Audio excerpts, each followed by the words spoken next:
AFTV, Dan, 0-0. You were just saying to me that 6 draws this season for Arsenal.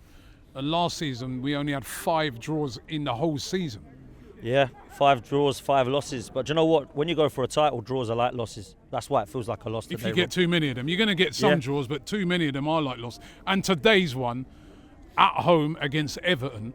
No disrespect to Everton, but if you've only got to look at their record here at Arsenal to realise that this would have been a game that every Arsenal fan and the manager and all the players would have identified as a game that you must take 3 points in.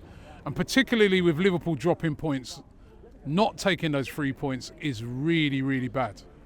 It's embarrassing, if I'm honest with you. It's embarrassing, today's result.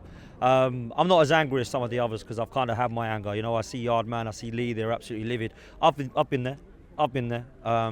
It probably wasn't this season that I was there. Maybe they're a little bit later to the party than me. But look, it's embarrassing today. Let me ask you a question. Do you rate Southampton and Man United more than Arsenal?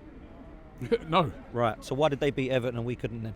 Because Southampton beat Everton and Man United absolutely thrashed them by 4 goals. So I look at what Arsenal were trying to do today and I had no answers whatsoever. And if I'm honest with you, I looked at what we were trying to do against Fulham, it was similar.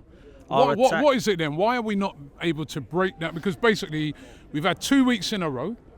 And that's what makes it even worse because he had a last week to look at it and say, right, we're going to have to work on breaking down teams, right?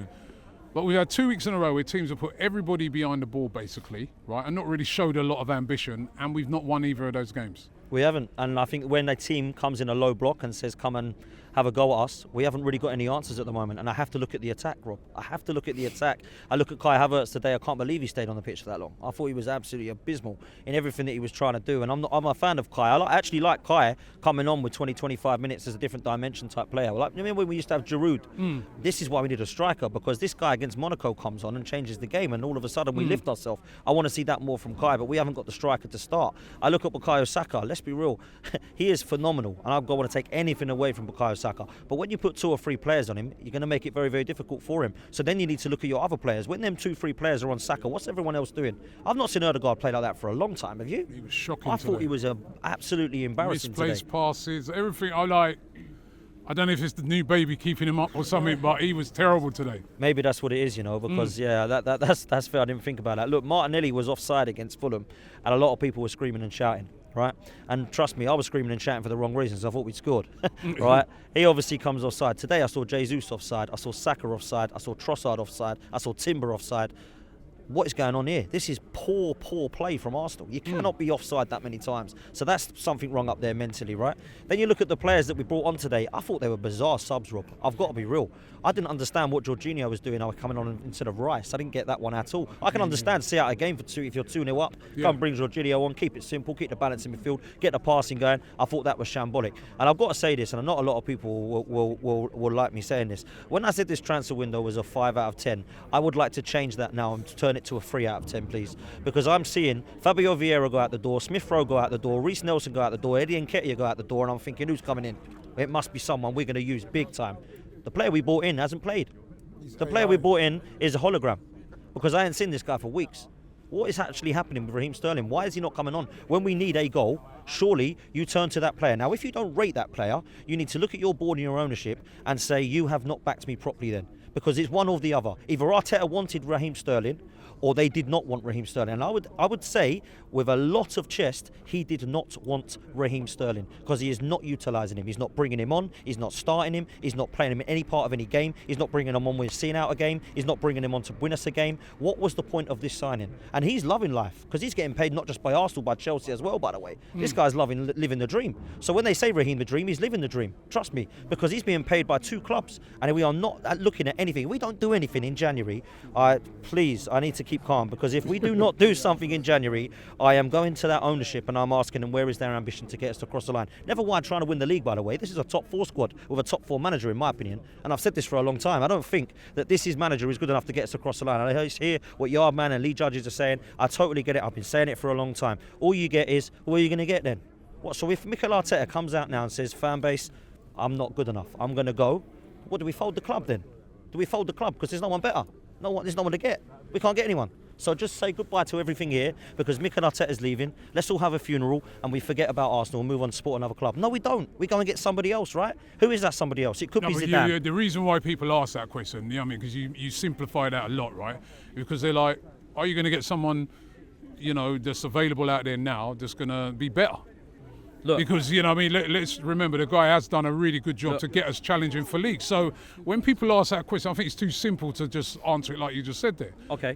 I would want to know if someone asks that, who are you going to get?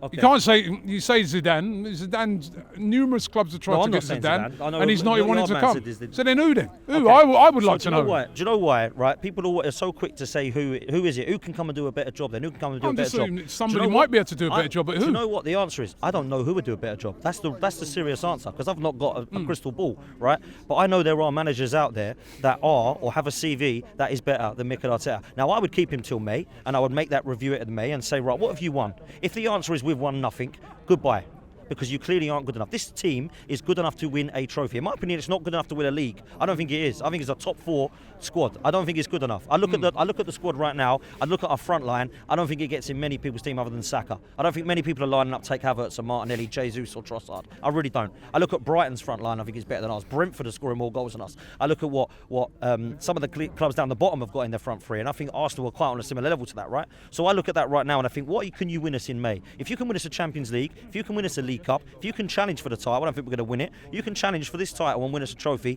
I think that's a good enough season. That's the minimum expectation for me this season. If you can't, we need to go and look at replacing this guy. And who that is with, whether it's Carlo Ancelotti, whether it's Simone Inzaghi, whether it's Xabi Alonso, I don't care who this name is. Because do you know what? In 2 years' time, if we get one of them names, I might be having the same conversation with you now, Rob, saying, do you know what? Maybe that was the wrong appointment. Maybe we need to look elsewhere. Because you keep sacking managers until you get it right. I don't mind having 15 managers if I've got 15 trophies. I don't want this one manager in 15 years if we're not going to win anything. Why are we believing that it needs to be this guy? This guy might not be the guy. He might not be able to take us across the line. And I don't think it's a crime to say that. Now, I'm not saying that we need to get rid of him tonight like Yardman was. That's fine. I respect his opinion. He wants to win. I want to bloody win, yeah? I want to get to May, and he needs to be doing that. And if we're not, Rob, then I don't think that we can actually have anybody defending people that are saying, we've got to keep him, look at him, give him another 5 years, give him another 700 million. He's got his team. He's got his 700 million. He's been backed. He's got the players. This is his style of play. This is everything that he wants. Because in the last 5 years of Arsene Wenger, when we were hounding him out, walking down Hornsey Road to get him out, he was more successful in those last 5 years than this manager has been in the last 5.